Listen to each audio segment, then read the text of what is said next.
వాళ్ళకి వచ్చిన తర్వాత నేను ఉన్న పరిస్థితులు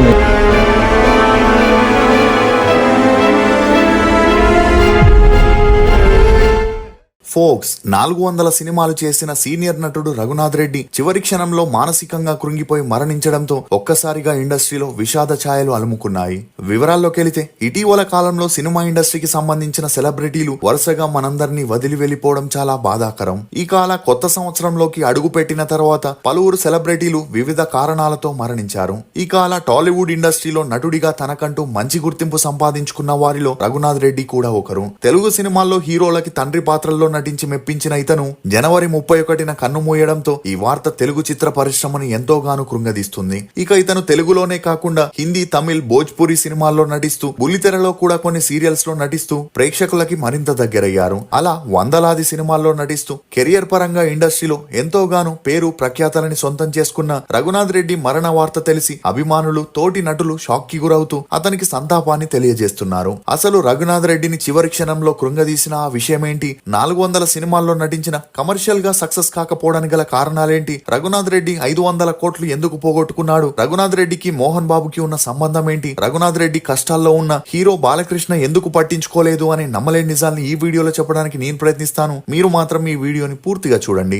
బెల్లం టీ, బెల్లం టీ, బెల్లం టీ. ఇప్పుడు ఎక్కడ చూసినా బెల్లం టీనే. కానీ దాన్ని వెతుక్కుంటూ వెళ్లి తాగే సమయం, ఓపిక లేదనుకుంటే ఇది మీకోసమే. ఇప్పుడు మన బేబర్ టీ బెల్లం టీని మీ ఇంటికే పంపిస్తుంది. బెల్లం టీ మన శరీరంలోని డైజెస్టివ్ ఎంజైమ్స్ ని ప్రేరేపించి ఆహారం సులభంగా జీర్ణమయ్యేలా చేస్తుంది. బెల్లంలో ఉన్న ఐరన్ మరియు మినరల్స్ రక్తంలోని హెమోగ్లోబిన్ స్థాయిని మెరుగుపరిచి అలసటని తగ్గిస్తుంది. మీ టీ అనుభూతిని మరింత రెట్టింపు చేయడానికి 2 మట్కా కప్స్ ని కూడా ఫ్రీగా ఇస్తున్నారు. రఘునాథ్ రెడ్డి అలియాస్ రఘునాథ్. ఇతను 1943 అక్టోబర్ 10న ఆంధ్రప్రదేశ్ లోని కుందేరు అనే గ్రామంలో ఒక రైతు కుటుంబంలో జన్మించారు. తండ్రి కృష్ణారెడ్డి, తల్లి సామ్రాజ్యమ్మ. ఇతనికి 2 చెల్లెలు కూడా ఉన్నారు.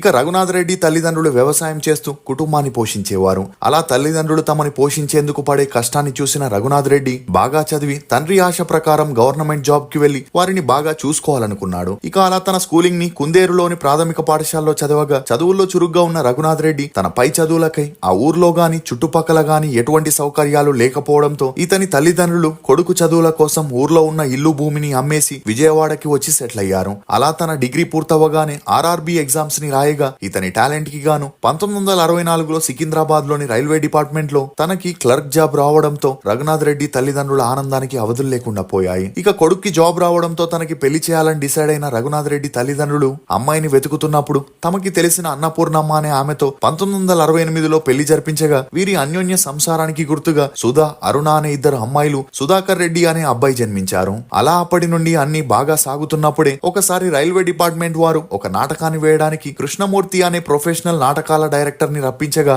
ఆ నాటకంలో చేయడం రఘునాథ్ రెడ్డికి ఇష్టం లేకపోయినా సీనియర్లేమైనా అంటారేమో అని ఒప్పుకొని అందులో నటించగా అందులో తన పాత్రకి మంచి అప్రిషియేషన్ రావడంతో రఘునాథ్ రెడ్డి ఆనందానికి అవధులు లేకుండా పోయాయి. అంతేకాకుండా తనకి అప్పటి నుండి నాటకాల వైపు ఇంట్రెస్ట్ ఏర్పడి జ్యోతిర్మయ అనే నాటకాల గ్రూప్ లో చేరి ఆకాశరామన్న, పుణ్యవతి, జననం, సంధ్యాఛాయ్, పల్లవి, అమ్మ, బ్లాక్మెయిల్ అని ఒకవైపు జాబ్ చేస్తూనే మరోవైపు 100కి పైగా నాటకాల్లో హీరోగా నటిస్తూ బెస్ట్ యాక్టర్ గా అవార్డు ని కూడా అందుకున్నారు. ఇక అలా ఆ నాటకాల్లో ఎంత ఎక్స్పీరియన్స్, ఫేమ్ వచ్చినా రఘునాథ్ రెడ్డి మాత్రం ఎప్పుడు సినిమాల్లోకి వెళ్లాలని ఆలోచించలేదు. ఎందుకంటే తను జాబ్ చేయగా మిగిలిన టైంలో నాటకాలు చేస్తుండగా ఒకవేళ సినిమాల్లో ఛాన్స్ వస్తే జాబ్ ని కూడా వదిలేసే పరిస్థితి ఉంటుందని అలా చేయడం ఇష్టం లేక తన పని తాను చేసుకుంటుండేవారు.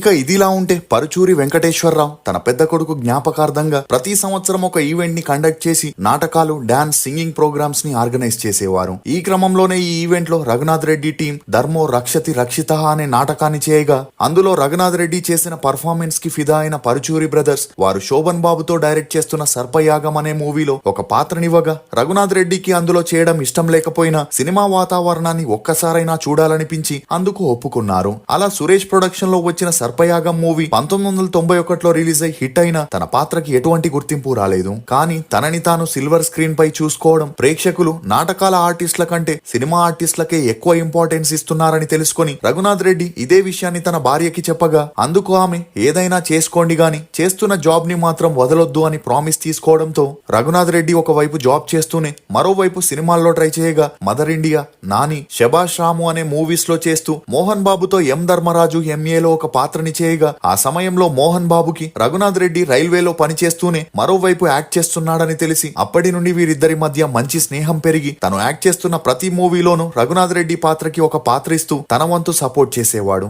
ఇక అలా మోహన్ బాబు ద్వారానే రఘునాథ్ రెడ్డికి దాసరి నారాయణరావు గారు పరిచయం అవ్వగా ఆ సమయంలో తను తీయబోయే ఒరే రిక్షా మూవీలో రఘునాథ్ రెడ్డికి మెయిన్ విలన్ గా ఛాన్స్ ఇవ్వడంతో ఆ మూవీతో తన సినీ కెరియర్ మారిపోతుందనుకున్నాడు. అలా తను అనుకున్నట్లే ఒరే రిక్షా మూవీ 1995లో రిలీజ్ అయి సూపర్ డూపర్ హిట్ అవ్వడంతో పాటు రఘునాథ్ రెడ్డి పాత్రకి మంచి క్రేజ్ వచ్చింది. అలా అప్పటి నుండి తన కెరియర్ లో వెనక్కి తిరిగి చూడాల్సిన అవసరమే రాలేదు. అలా ఒకవైపు దాసరి గారు, మరోవైపు రామానాయుడు గారు, ఇంకోవైపు మోహన్ బాబు అని వీరి సపోర్ట్ తో వరుసగా మూవీస్ చేయగా ప్రేమించుకుందాం రా మూవీలో రఘునాథ్ రెడ్డి చేసిన పర్ఫార్మెన్స్ తో విలన్ గానే కాకుండా సాఫ్ట్ క్యారెక్టర్ లో కూడా మెప్పిస్తాడని ప్రూవ్ అవ్వడంతో అప్పటి నుండి కొన్ని మూవీస్ లో విలన్ గా, మరికొన్ని మూవీస్ లో తండ్రి పాత్రల్లో బిజీ అయ్యాడు. ఇక అలా ఎంత బిజీ అయినా తను చేస్తున్న రైల్వే జాబ్ మాత్రం వదిలేవాడు కాదు. ఎందుకంటే తను చేసే ప్రతి మూవీలో 2 నుండి 4 రోజుల షూటింగ్ మాత్రమే ఉండగా కొంతమంది తనకి రోజుకి 500 నుండి 1000 రూపాయలు ఇస్తే మరికొంతమంది తర్వాత ఇస్తామని ఎగ్గొట్టేవారు. కానీ అదంతా పట్టించుకోకుండా తనకి వచ్చే డబ్బులతోనే హైదరాబాద్ లో సొంతిల్లుని కట్టుకొని సెటిల్ అయ్యారు.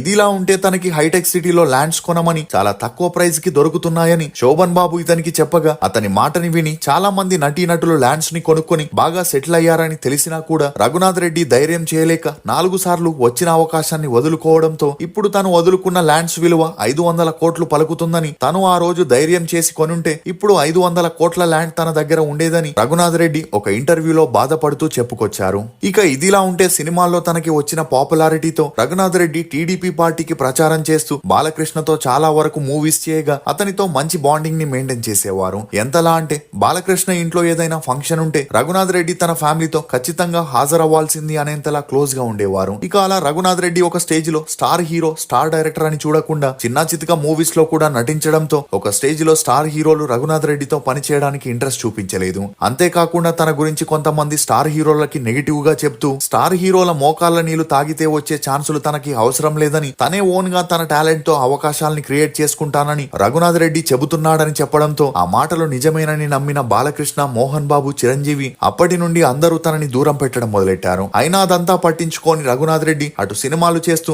మరోవైపు సీరియల్స్ చేస్తూ వచ్చాడు. ఇక అలా షూటింగ్ లో బిజీగా ఉన్నప్పుడే 2008లో తనకి చెస్ట్ లో పెయిన్ రాగా మొదట్లో అది గ్యాస్ట్రిక్ ప్రాబ్లం అనుకున్నా ఆ తర్వాత అది ఎక్కువ అవ్వడంతో ఇమీడియట్ గా తనని హాస్పిటల్లో చేర్పించగా ఆ హాస్పిటల్ వారు తనకి ఒక ఇంజెక్షన్ ఇవ్వగా ఆ పెయిన్ తగ్గడంతో ఇక పైన ఎటువంటి సమస్యలు రాదనుకున్నారు. కానీ 2011లో రెండోసారి మైల్డ్ స్ట్రోక్ రావడం, 2014లో కూడా మూడోసారి స్ట్రోక్ రావడంతో ఆ హాస్పిటల్ వారు ఇచ్చిన ఇంజెక్షన్స్ వల్ల తనకి సైడ్ ఎఫెక్ట్స్ వచ్చి నడవలేని పరిస్థితికి చేరుకున్నాడని, వీల్ చైర్ కే పరిమితమయ్యానని రఘునాథ్ రెడ్డి ఒక ఇంటర్వ్యూలో చెబుతూ ఎమోషనల్ అయ్యారు. అలా అప్పటి నుండి తనకేదైనా ఛాన్స్ వచ్చినా కూడా కూర్చొని చేసే పాత్రల్నే చేస్తూ వచ్చారు. ఇక అలా తన పరిస్థితి ఇలా ఉన్నా కూడా తనకి క్లోజ్ అయిన అటు మోహన్ బాబు గాని ఇటు బాలకృష్ణ గాని ఫోన్ చేసి తన ఆరోగ్యం గురించి విచారించలేదని రఘునాథ్ రెడ్డి తనలో తానే కుమిలిపోయేవారు. ఇక ఇదిలా ఉంటే ఇతను మా అసోసియేషన్ లో మెంబర్ కావడంతో అందులో ఉన్నవారు తనకి ఆర్థికంగా సహాయం చేస్తామని చెప్పగా అందుకు రఘునాథ్ రెడ్డి తను 26 సంవత్సరాలు రైల్వేలో పనిచేసి రిటైర్డ్ అయ్యాడని, దాని ద్వారా తనకి పెన్షన్ వస్తుంది కాబట్టి ఎవరి ఆర్థిక సహాయం తనకి అవసరం లేదని, తనని ఆప్యాయంగా పలకరిస్తే చాలని చెప్పగా అప్పట్లో ఈ న్యూస్ అన్ని చోట్ల హల్చలైంది. ఇక అలా తను వీల్ చైర్ పైనే